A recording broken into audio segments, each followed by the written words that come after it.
And welcome to my channel. आज इस lecture में हम सीखेंगे चैप्टर 3 कोऑर्डिनेट ज्योमेट्री की एक्सरसाइज नंबर 3.2। जैसा कि इंट्रो वाली वीडियो में और एक्सरसाइज नंबर 3.1 वाली वीडियो में आपके साथ मैं एक बार डिस्कस कर चुकी हूँ कि कोऑर्डिनेट ज्योमेट्री मैथ्स का एक बहुत इंटरेस्टिंग और बहुत इम्पॉर्टेंट पार्ट है। कोऑर्डिनेट ज्योमेट्री वैसे तो बहुत वास्ट टॉपिक है। आपको ये टॉपिक 10th, 11th, 12th और इसके अलावा जब तक आप मैथ्स पढ़ेंगे ना, इंजीनियरिंग करेंगे या कोई भी ऐसी ब्रांच जिसमें मैथ्स होगा, आपको वहाँ कोऑर्डिनेट ज्योमेट्री पढ़नी ही पढ़नी है। ये टॉपिक बहुत वास्ट है, लेकिन 9th में आपको इतना वास्ट नहीं इसमें कुछ पढ़ना।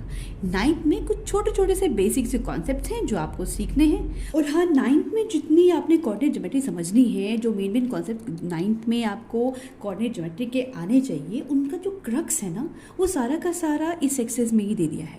तो आपको करना क्या है, इस एक्सरसाइज के जितने भी क्वेश्चंस हैं उनको ध्यान से समझना है, ताकि आपको इस एक्सरसाइज से इस पूरे चैप्टर का जो क्रक्स है वो डिटेल में बिल्कुल समझ आ जाए।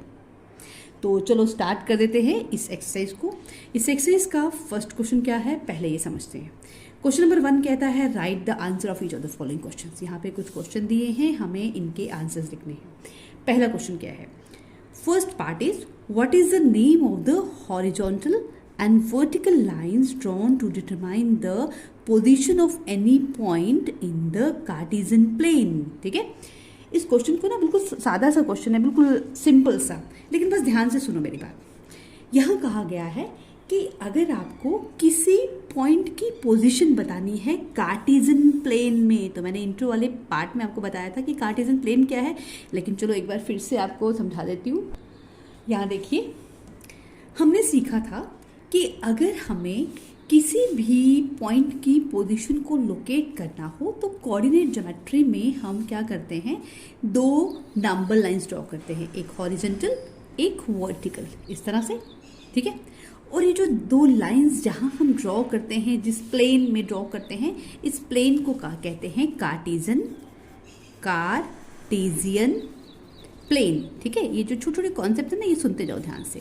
तो यहाँ पे कहा है ना कि अगर कोई भी पॉइंट हो किसी कार्टेशियन प्लेन में, उसकी पोजीशन हम कैसे लोकेट करेंगे। तो हमने ये सीखा अभी कि हम कार्टेशियन प्लेन क्या होता है। फिर हमने देखा कि जो ये दो लाइंस हम ड्रॉ करते हैं, मान लो ये एक पॉइंट है, इस पॉइंट की पोजीशन को लोकेट करने के लिए एक हमने ड्रॉ की हॉरिजॉन्टल लाइन, एक वर्टिकल। हॉरिजॉन्टल मतलब ये वाली लाइन, ठीक है, हॉरिजॉन्टल लाइन, और ये क्या है हमारी वर्टिकल लाइन। ठीक है, मैं शॉर्ट में लिख रही हूँ। तो ये कह रहा है कि जो हॉरिजॉन्टल लाइन है इसका क्या नाम होता है, और जो वर्टिकल लाइन है इसका क्या नाम होता है।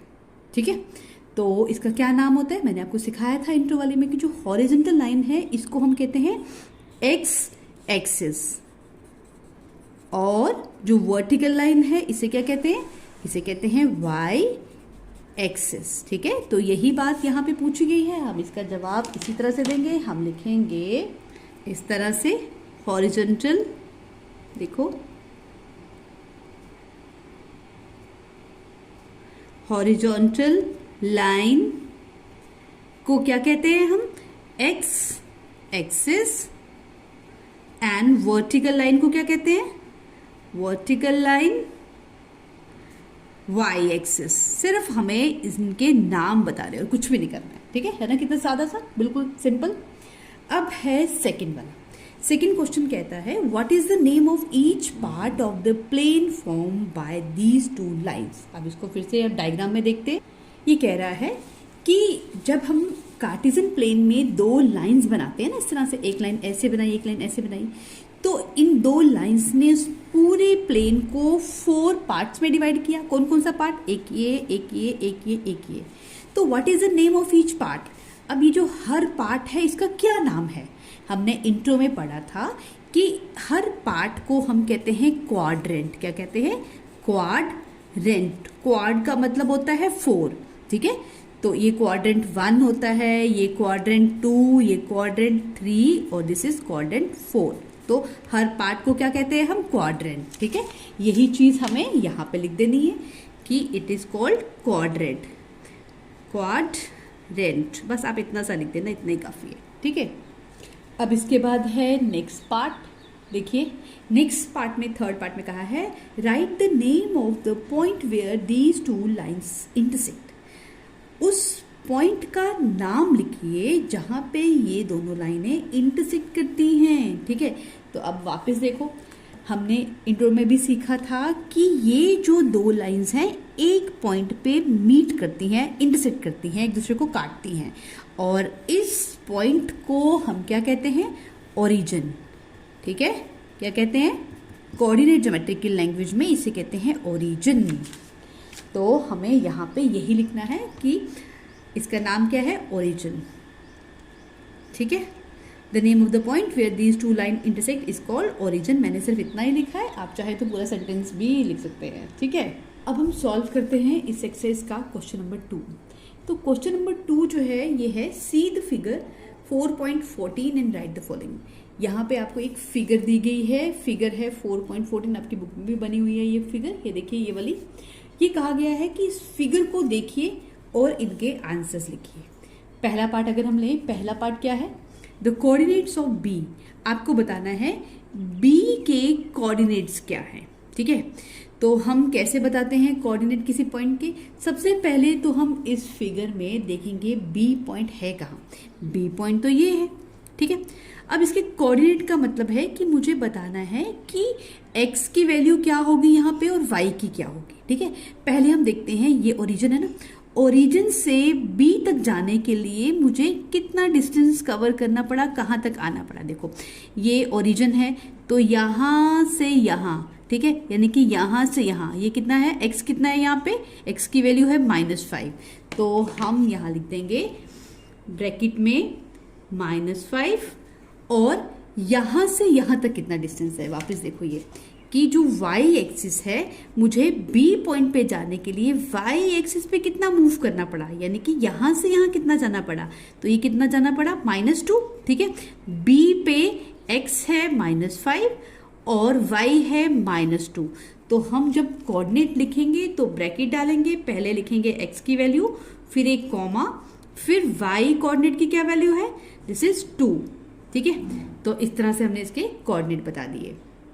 तो हमने ये सीखा कि किसी भी पॉइंट के कोऑर्डिनेट बताने का कन्वेंशन क्या है। कन्वेंशन मतलब उसका मेथड क्या है? उसका मेथड ये है कि आप एक ब्रैकेट लिखेंगे, ब्रैकेट में पहले x की वैल्यू फिर y की। ठीक है, उल्टा मत कर देना, y की पहले और x की बाद में लिखोगे, दैट इज रॉन्ग मेथड। ठीक है, अब c का, the coordinate of c, second part में c के हमें कोऑर्डिनेट बताने हैं। तो पहले हम इस पूरे ग्राफ में ढूंढते हैं कि c कहाँ है। c पॉइंट तो ये है। ठीक है, दिस इज c पॉइंट। अब c पे पहले हम चेक करेंगे कि C पे जाने के लिए x एक्सिस पे मुझे कितना मूव करना पड़ेगा। देखो यहां से यहां तक का डिस्टेंस कवर करना पड़ेगा, ये वाला डिस्टेंस C पे आने के लिए। ठीक है, तो ये कितना है? 5। ठीक है, और y पे कितना जाना पड़ेगा कि मुझे C पॉइंट पे आना है? y के लिए ये चेक करना पड़ेगा, ये यहां से यहां तक कितना डिस्टेंस है? दिस इज -5 और दिस इज 5। तो इसके कोऑर्डिनेट क्या होंगे?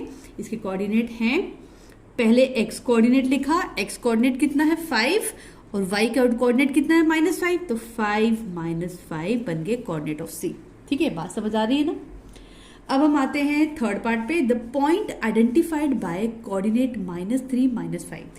ये कह रहा है कि उस पॉइंट का नाम बताओ जो -3 -5 से के वाले कोऑर्डिनेट से आइडेंटिफाई हो रहा है। ठीक है, हम देखते हैं यहाँ पे -3 -5 पे कौन सा, जहाँ पे -3 -5 आपस में इंटरसेक्ट कर रहे हैं वहाँ पे कौन सा पॉइंट है। देखो पहले है -3, तो x एक्सिस पे मुझे ढूंढना है -3 तो ये है, और y एक्सिस पे -5, यहाँ से -3 आया, यहाँ से y एक्सिस पे -5 तो ये है, तो ये आया, तो ये पॉइंट कौन सा हुआ? ये हुआ E। तो हम इसका नाम क्या लिख देंगे? E point, E।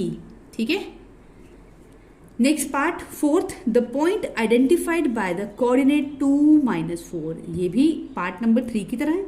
हमें बताना है उस पॉइंट का नाम जो आइडेंटिफाई किया जा रहा है इन कोऑर्डिनेट से 2 -4, यानी कि ऐसा पॉइंट जहां पे x हो 2 और y हो -4। ठीक है, ढूंढते हैं इस ग्राफ में x2, यानी कि x तो 2 ये है। ठीक है, ये 2 यहां से आ रहा है, y -4 तो y ये वाला है, नेगेटिव वाले y नीचे होते हैं तो ये वाला है, ये -4 और 2 आके कहाँ पे मिल रहे हैं? इस पॉइंट पे।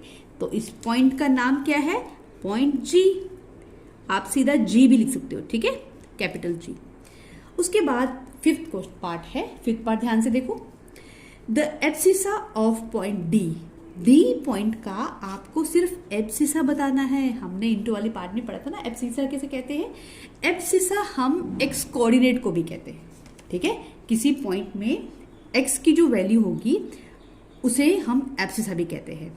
तो पहले हम पॉइंट डी को ढूंढते हैं। पॉइंट डी इस ग्राफ में कहाँ है? ये है पॉइंट डी, ठीक है, दिस इज पॉइंट डी। अब पॉइंट डी में x की क्या वैल्यू है? देखो यहां पे हम ये देखेंगे, ये वाली वैल्यू x एक्सिस पे अगर हम 6 यूनिट तक जाएंगे तो वहां पे है d, ठीक है।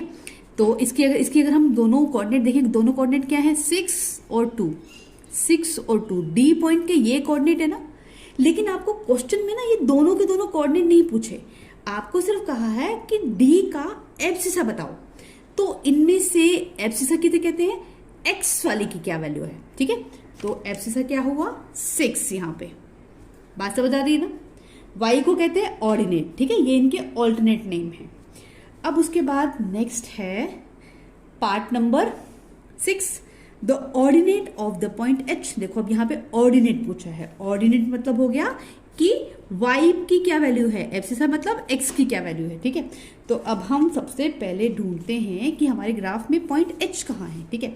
पॉइंट h को ढूंढिए। पॉइंट h तो ये है, दिस इज पॉइंट h। अब h पॉइंट के कोऑर्डिनेट क्या है, यानी कि यहाँ पे x की क्या वैल्यू है? यहाँ से देखो, हम अगर यहाँ जाएं, x तो यहाँ है -5 और y की क्या वैल्यू है? y यहाँ से देख लेते हैं, हम इसको यहाँ पे ले गए, यहाँ तो है -3। इसका मतलब है h पॉइंट के कोऑर्डिनेट है -5 -3। इन कोऑर्डिनेट में से ऑर्डिनेट किसे कहते हैं? ऑर्डिनेट कहते हैं इसे, ठीक है। ऑर्डिनेट कहते हैं y की क्या वैल्यू है। तो हम यहां पे लिख देंगे the ordinate of point h is -3, ठीक है।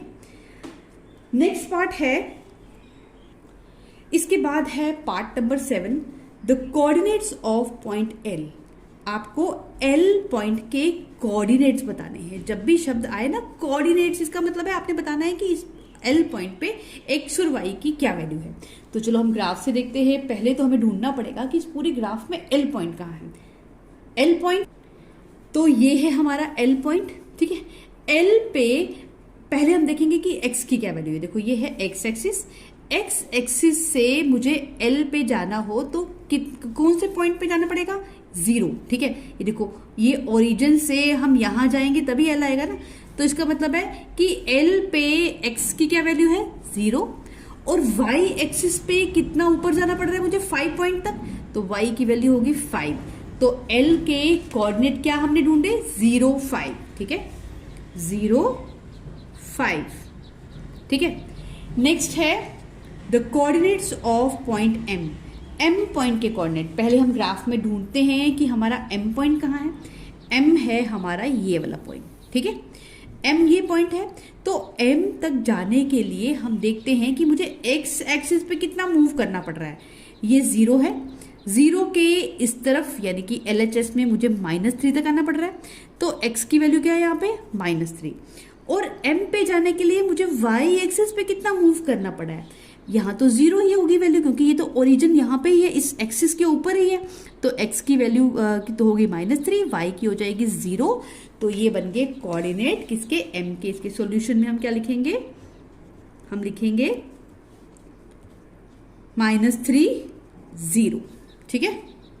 तो हमने ये लिख दिया -3 0। तो इसी के साथ हमारा ये चैप्टर भी कंप्लीट हो गया, ये एक्सरसाइज भी कंप्लीट होगी। आई होप कि आपको ये एक्सरसाइज अच्छे से समझ आ गई होगी और ये चैप्टर भी बिल्कुल क्लियर हो गया होगा। तो मिलते हैं अब नेक्स्ट वीडियो में जल्द ही नेक्स्ट चैप्टर के साथ। तब तक के लिए bye bye and take care.